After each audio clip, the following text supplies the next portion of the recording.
मित्रांनो, मी गेलो होतो शिर्डी एअरपोर्टला कस्टमर सोडायला आणि शिर्डी एअरपोर्टला गेल्यानंतर तिथले पावती फाडणारे बोलले, ही पार्किंग पावती या मला बोलले का 5 मिनिटाच्या आत तू जर बाहेर आला तर 1 रुपया नाही घेणार आम्ही. मला एक सांगा, 5 मिनिटाच्या आत आपण फक्त राऊंड मारून एअरपोर्ट मधून येऊ शकतो. शिर्डी इंटरनॅशनल एअरपोर्ट मधून 5 मिनिटाच्या आत फक्त बाहेर येऊ शकतो. पण त्या 5 मिनिटात कस्टमरला खाली उतरवायचं का नाही, त्यांचं लगेच काढायचं का नाही गाडीतून, वरतून त्यांच्याकडून पेमेंट घ्यायचं का नाही, हे पण सांगा बरं. 5 मिनिटाच्या आत इतकं पॉसिबल आहे का? तरी म्हणतं 5 मिनिटाच्या आत कसं काय, म्हणजे त्यांना पण माहिती आहे 5 मिनिटाच्या आत हे काहीच करू नाही शकत, पण मुद्दामून 5 मिनिटं देतात. आणि इथं पावतीवर बघा तुम्ही,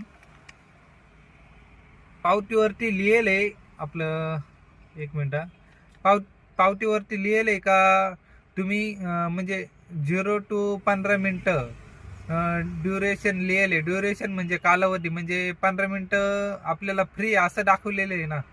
मग 15 मिनिटाच्या वरती यांनी पैसे घेतले पाहिजे ना. पण ते तिथले पावती फाडणारे कर्मचारी म्हणतात का 5 मिनिटाच्या आत आले तर फ्री आहे तुम्हाला. 5 मिनिटाच्या आत पॉसिबलच नाही ना का आपण कस्टमरला खाली उतरवून त्यांचं लगेच काढून त्यांच्याकडून पेमेंट घेऊन बाहेर येऊ शकतो. पॉसिबल आहे का? मग तिथं हे लक्ष घेतलं पाहिजे ना का 5 मिनिटात नाही होणार तर यांना का होईना 10 मिनिटं वाढून देऊ, पण नाही. मित्रांनो, व्हिडिओ आवडला असेल तर लाईक आणि सबस्क्राईब करा.